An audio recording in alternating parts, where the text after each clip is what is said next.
Om Swastiastu, Assalamualaikum warahmatullahi wabarakatuh.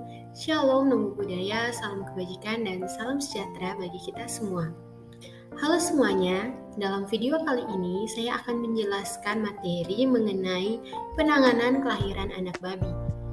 Video ini dibuat untuk memenuhi tugas dari mata kuliah manajemen dan kesehatan babi, serta memberikan informasi kepada penonton mengenai cara penanganan kelahiran anak babi dengan dosen pengampu, Profesor Dr. Hewan Inengah Kartabusung MSI, Fakultas Kedokteran Hewan Universitas Udayana tahun 2023. Nah, sebelum kita masuk ke pembahasan materi, izinkan saya untuk memperkenalkan diri. Saya Rosalia Susana Pae dengan NIM 21095110558 dari kelas B. Pada video kali ini ada 3 topik pembahasan yang akan saya jelaskan, yaitu yang pertama penanganan induk bunting, yang kedua proses kelahiran, dan yang ketiga penanganan anak babi yang baru lahir. Seperti yang kita ketahui, dalam peternakan babi perlu adanya manajemen yang baik yang meliputi keadaan kandang, pakan, serta bagaimana sistem pemeliharaannya. Untuk mencapai keberhasilan peternakan babi yang optimal, maka perlu diperhatikan manajemen babi bunting sampai beranak, seperti yang akan saya jelaskan pada video kali ini. Jadi yang pertama ini saya akan menjelaskan mengenai penanganan induk bunting sebelum melahirkan. Nah, perlu diketahui bahwa lama kebuntingan induk babi itu kira-kira 114 hari atau 3 bulan, 3 minggu, 3 hari. Nah, 1 atau 2 minggu sebelum kelahiran atau mendekati usia akhir kebuntingan, peternak akan memindahkan induk bunting ke kandang partus atau kandang individual yang telah disediakan khusus untuk babi-babi yang akan melahirkan. Nah, untuk kandang ini adalah kandang yang telah dibersihkan dan telah didisinfeksi. Peternak juga melakukan observasi atau pengamatan terhadap perubahan fisiologis dari induk bunting ini. Nah, tanda-tanda induk melahirkan bisa kita lihat dari yang pertama, perutnya sangat turun, vulva merah dan membesar. Untuk vulva merah ini kita bisa lihat 36 jam dari sebelum melahirkan. Kemudian nafsu makan kurang dan sangat gelisah, mulai membuat sarang dengan cara menggaruk-garuk lantai, kaki sering dientak-entakan, dan kerap kencing. Nah, apabila induk bunting sudah menunjukkan gejala-gejala seperti ini, maka petugas atau peternak harus berjaga di kandang untuk penanganan proses kelahiran. Nah, untuk proses kelahiran sendiri terdiri dari 3 stadium, yaitu stadium persiapan, yang kedua stadium pembukaan, dan yang ketiga stadium pelepasan. Nah, untuk stadium persiapan ini kita dapat lihat dari gejala atau tanda-tanda yang ditunjukkan oleh induk babi seperti yang telah saya sebutkan di slide sebelumnya. Nah, biasanya pada stadium persiapan ini kita bisa lihat perutnya sangat turun, bibir vulva merah dan bengkak tetapi mengendur, ambing terlihat kencang dan membesar, dan puting susu akan mengeluarkan air susu apabila ditekan.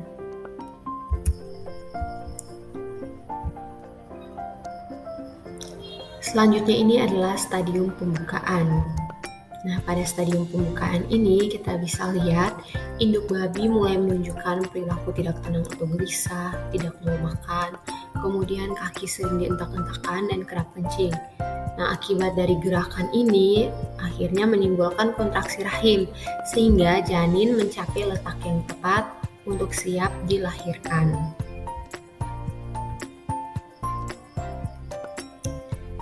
Nah, yang ketiga ini adalah stadium pelepasan. Kelahiran induk babi biasanya berlangsung selama 1-12 jam. Nah, babi yang melahirkan selalu dalam keadaan berbaring.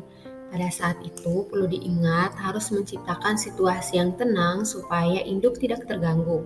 Nah, setelah melahirkan, induk harus diistirahatkan untuk mencegah rahim ikut keluar.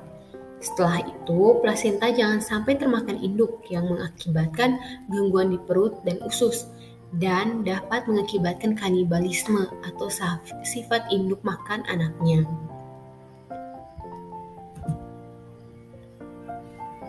Nah, Nah, setelah babi partus, maka peternak harus melakukan beberapa penanganan berikut terhadap anak babi, yaitu yang pertama membersihkan selaput lendir. Nah, selaput lendir ini yang menutupi lubang hidung dan mulut dengan menggunakan kain kering. Tujuannya apa? Tujuannya untuk pembersihan selaput lendir agar membantu mempercepat proses pernapasan anak babi dan untuk mengurangi kedinginan. Pengurasan cairan bisa dilakukan dengan mengayunkan kaki ke belakang dengan lembut jika sulit bernapas. Kemudian yang kedua, anak babi diletakkan pada sebuah kotak kayu atau kotak pemanas. Hal ini dilakukan agar anak babi tidak tertindih dari induknya. Sampai induknya selesai partus, baru diletakkan lagi ke induknya. Kemudian yang ketiga, memotong tali pusar dengan menggunakan gunting yang telah disteril menggunakan alkohol, lalu diberi povidon iodin untuk mencegah peradangan. Jadi setiap peralatan yang digunakan untuk penanganan kelahiran anak babi ini harus dalam keadaan steril dan bersih.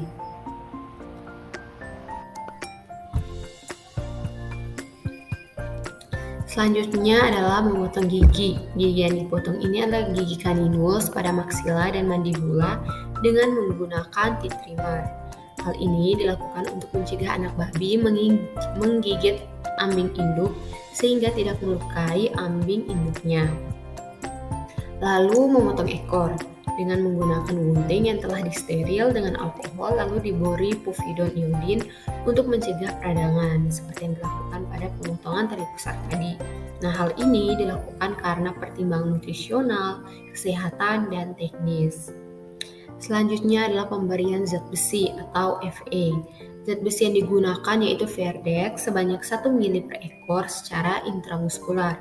Selain pemberian zat besi, diberikan juga trimoxal sebagai antibiotik yang mengandung sulfamethoxazole untuk mengobati diare dan infeksi pernapasan.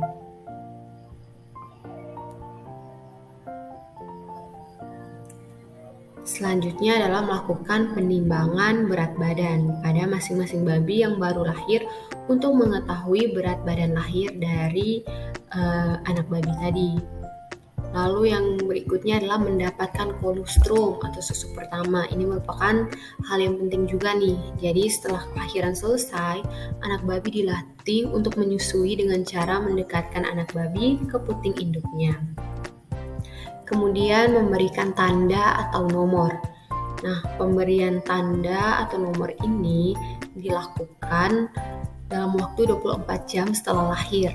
Hal ini dilakukan guna mengukur penampilan dari kelompok, kemudian dan ketegasan dalam menyeleksi bibit pengganti. Biasanya para peternak kecil itu memberi tanda pada babi dengan membuat titik-titik pada kulit atau tanda-tanda tertentu pada bulu. Nah, di pihak lain, para peternak komersial di mana terdapat ratusan bahkan ribuan anak babi dari berbagai umur dalam kelompok. Biasanya pembuatan tanda ini dapat dilakukan dengan cara pemotongan daun telinga dan tato. Selain itu bisa juga digunakan menggunakan kartek, cat bakar, pilox, dan sebagainya. Tetapi cara ini kurang umum digunakan oleh peternak babi. Yang berikutnya adalah penitipan anak babi. Nah, penitipan anak babi ini dilakukan jika induk babi tidak mampu memenuhi kebutuhan air susu anak babi. Maka anak babi akan dipindahkan kepada induk babi lainnya yang juga sedang menyusui dengan tetap memperhatikan anak babi tersebut agar tidak berkelahi dengan anak babi dari induk yang memiliki produksi air susu yang baik. Jadi perlu diperhatikan, petugas tetap harus berjaga. Selanjutnya adalah kastrasi dan kebiri. Nah, anak babi jantan yang tidak dipakai bibitnya biasanya dikastrasi karena akan mengurangi pengelolaan dan mencegah perkawinan yang tidak diinginkan. Kastrasi akan mengurangi konversi makan pada babi. Makin mudah dikastrasi, makin gampang pelaksanaannya dan dilakukan biasanya 7-10 hari sebelum penyapihan. Hal ini akan membuat babi sudah sembuh pada waktu disapi. Nah, sekiranya itu tadi materi dan informasi yang bisa saya bagikan. Saya mohon maaf apabila dalam penyampaian materi terdapat kekurangan maupun kesalahan. Di akhir video ini saya tutup dengan parang Santi, Om Santi Santi Santi Om. Assalamualaikum warahmatullahi wabarakatuh.